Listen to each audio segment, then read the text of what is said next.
আজ আমি আমার প্রিয় মাতৃভূমিতে ফিরে আসতে পেরেছি আপনাদের দোয়ায়। আপনাদের মাঝে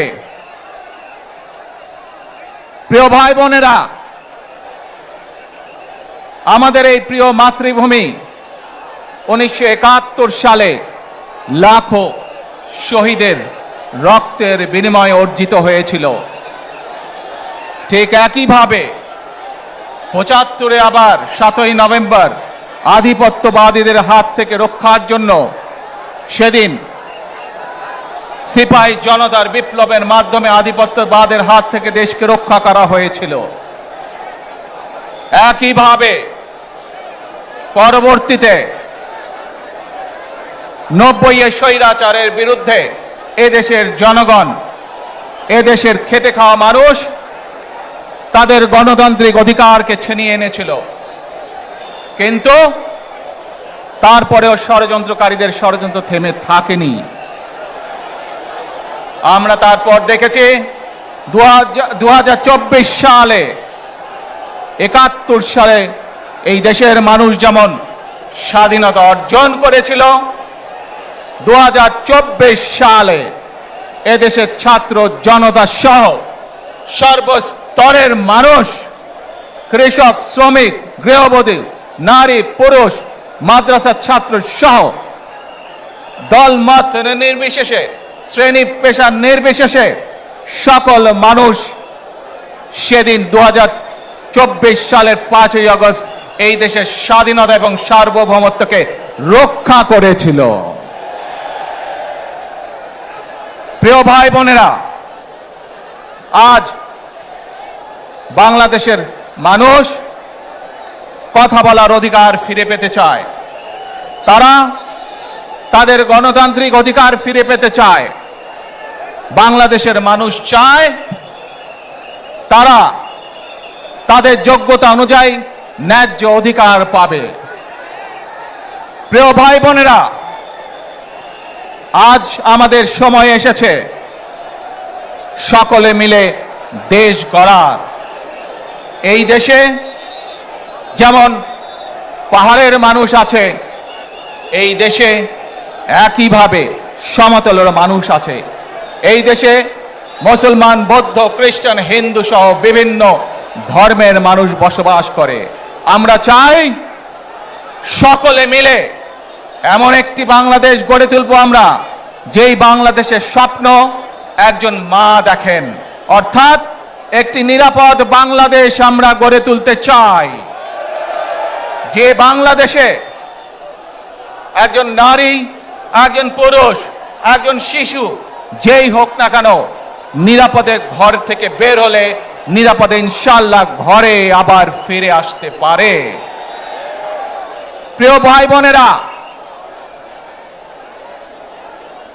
এই দেশের জনসংখ্যার অর্ধেক নারী, 4 কোটিরও বেশি তরুণ প্রজন্মের সদস্য, 5 কোটির মতন শিশু, 40 লক্ষের মতন প্রতিবন্ধী মানুষ রয়েছেন, কয়েক কোটি কৃষক, শ্রমিক রয়েছেন। এই মানুষগুলোর একটি প্রত্যাশা আছে এই রাষ্ট্রের কাছে, এই মানুষগুলোর একটি আকাঙ্ক্ষা আছে এই দেশের কাছে। আজ আমরা সকলে যদি ঐক্যবদ্ধ হই, আজ আমরা যদি সকলে প্রতিজ্ঞাবদ্ধ হই, তাহলে আমরা এই লক্ষ কোটি মানুষের সেই প্রত্যাশাগুলো পূরণ করতে পারি ইনশাআল্লাহ। প্রিয় ভাই বোনেরা, 71 সালে আমাদের শহীদরা নিজের জীবন উৎসর্গ করেছিলেন এই রকম একটি বাংলাদেশ গঠনের জন্য।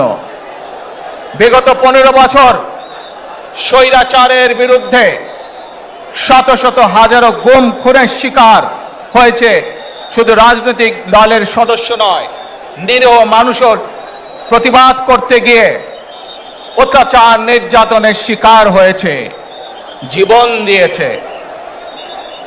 2024 সাল মাত্র সেদিনের ঘটনা। কিভাবে আমরা দেখেছি আমাদের তরুণ প্রজন্মের সদস্যরা কিভাবে নিজের জীবন উৎসর্গ করেছে দেশের এই স্বাধীনতা এবং সার্বভৌমত্বকে রক্ষা করার জন্য। প্রিয় ভাই বোনেরা, কয়েকদিন আগে এই বাংলাদেশের 24-এর আন্দোলনের এক সাহসী প্রজন্মের এক সাহসী সদস্য ওসমান হাদিকে হত্যা করা হয়েছে। ওসমান হাদি শহীদ হয়েছে। প্রিয় ভাই বোনেরা, ওসমান হাদি চেয়েছিল এই দেশের মানুষের জন্য গণতন্ত্র প্রতিষ্ঠিত হোক, এই দেশের মানুষের গণতান্ত্রিক অধিকার প্রতিষ্ঠিত হোক, এই দেশের মানুষ তাদের গণতান্ত্রিক এবং অর্থনৈতিক অধিকার ফিরে পাক। আজ 24-এর আন্দোলনে যারা শহীদ হয়েছেন, ওসমান হাদি সহ 71-এ যারা শহীদ হয়েছেন, বিগত স্বৈরাচারের সময় বিভিন্নভাবে খুন গুমের শিকার হয়েছেন, এই মানুষগুলোর রক্তের ঋণ যদি শোধ করতে হয়, আসুন আমরা আমাদের সেই প্রত্যাশিত বাংলাদেশ গড়ে তুলব, যেখানে আমরা সকলে মিলে কাজ করব, যেখানে আমরা সকলে মিলে আমাদের প্রত্যাশিত বাংলাদেশকে গড়ে তুলব। প্রিয় ভাই বোনেরা, বিভিন্ন আধিপত্যবাদ শক্তির গুপ্তচরেরা বিভিন্নভাবে ষড়যন্ত্রে এখনই লিপ্ত রয়েছে। আমাদেরকে ধৈর্যশীল হতে হবে, আমাদেরকে ধৈর্য ধারণ করতে হবে। বিশেষ করে তরুণ প্রজন্মের যে সদস্যরা আছেন, আপনারাই আগামী দিন দেশকে নেতৃত্ব দিবেন, দেশকে গড়ে তুলবেন। এই দায়িত্ব তরুণ প্রজন্মের সদস্যদেরকে আজ গ্রহণ করতে হবে, যাতে করে এই দেশকে আমরা সুন্দরভাবে গড়ে তুলতে পারি। শক্ত ভিত্তির উপরে, গণতান্ত্রিক ভিত্তি, শক্তিশালী অর্থনৈতিক ভিত্তির উপরে যাতে এই দেশকে আমরা গড়ে তুলতে পারি। প্রিয় ভাই বোনেরা, আমার সাথে আজকে মঞ্চে এখানে বহু জাতীয় নেতৃবৃন্দ বসে আছেন। আসুন আজকে আমরা দুহাত তুলে আল্লাহর দরবারে দোয়া করে আল্লাহর রহমত আমরা চাই। যে সকল জাতীয় নেতৃবৃন্দ এই মঞ্চে আছেন, মঞ্চের বাইরে যে সকল জাতীয় আরো নেতৃবৃন্দ আছেন, আমরা সকলে মিলে এই দেশকে নেতৃত্ব দিয়ে আমাদের বাংলাদেশের জনগণের প্রত্যাশিত সেই বাংলাদেশকে আমরা গড়ে তুলতে চাই। আমাদেরকে যে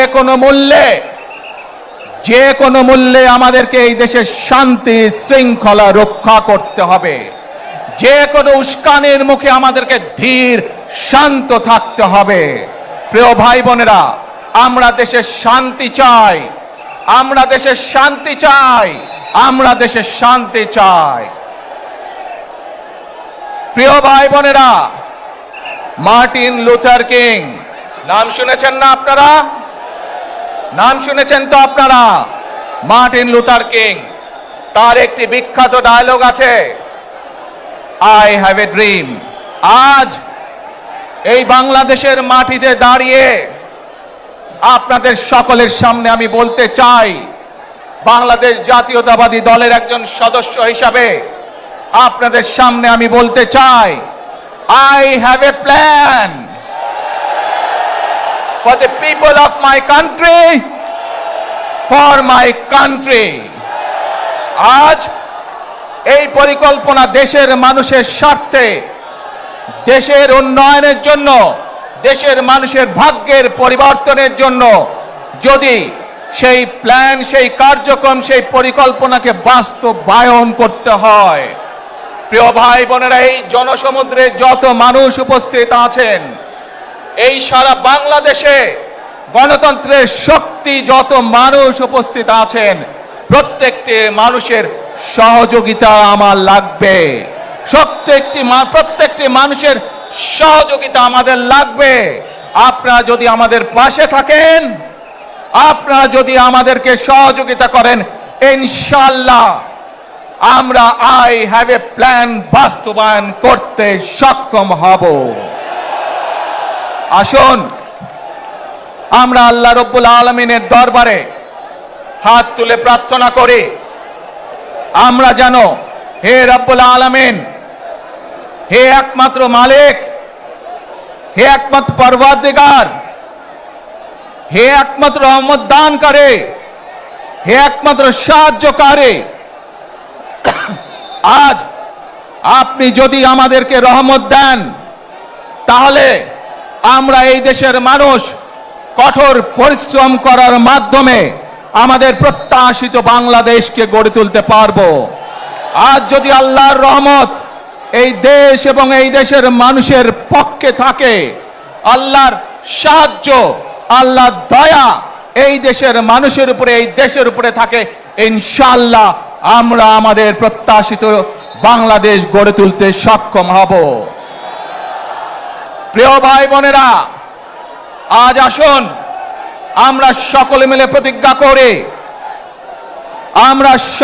প্রতিজ্ঞা করি যে ইনশাআল্লাহ আগামী দিনে দেশ পরিচালনার দায়িত্বে যারা আসবে, আমরা সকলে নবী করিম সাল্লাল্লাহু আলাইহি সাল্লামের যে ন্যায়পরায়ণতা, সেই ন্যায়পরায়ণতার আলোকে আমরা দেশ পরিচালনার সর্বোচ্চ চেষ্টা করব।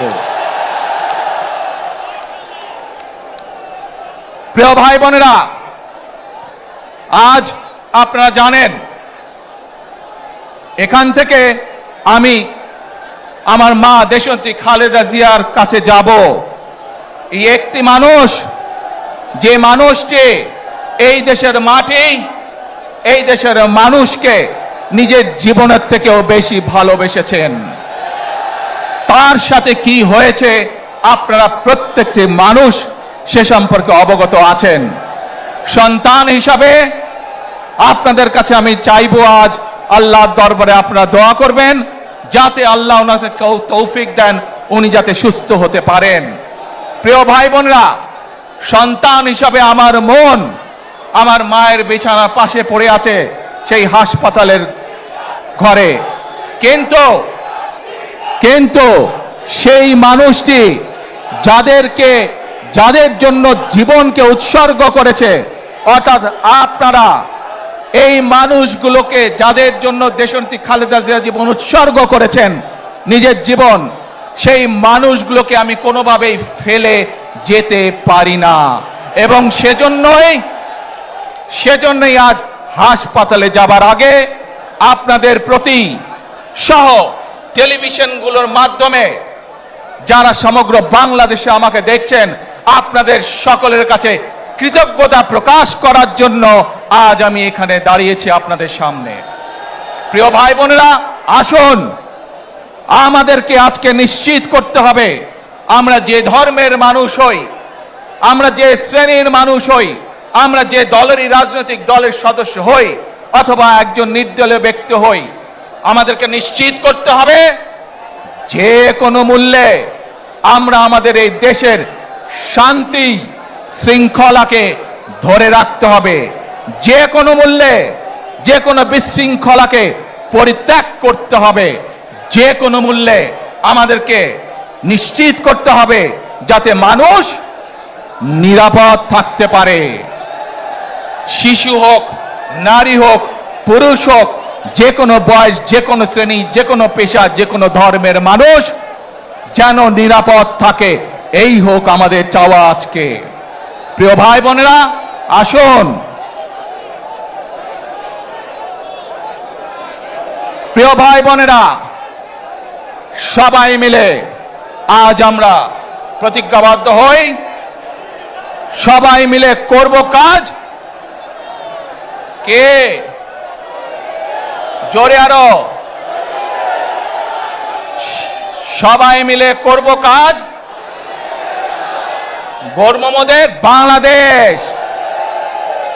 ইনশাআল্লাহ আপনাদের সকলের কাছে দোয়া আছে, আবারও সকলকে যে কোনো মূল্যে দেশে শান্তি শৃঙ্খলা রক্ষার আহ্বান জানিয়ে যে কোনো বিশৃঙ্খলাকে পরিহার করে ধৈর্যের সাথে মোকাবেলা করার আহ্বান জানিয়ে আমার বক্তব্য শেষ করছি। আবারও আপনাদের কাছে কৃতজ্ঞতা প্রকাশ করছি আজকে আমাকে এইভাবে বরণ করে নেওয়ার জন্য। আল্লাহ হাফেজ। বাংলাদেশ জিন্দাবাদ, বাংলাদেশ জাতীয়তাবাদী দল জিন্দাবাদ।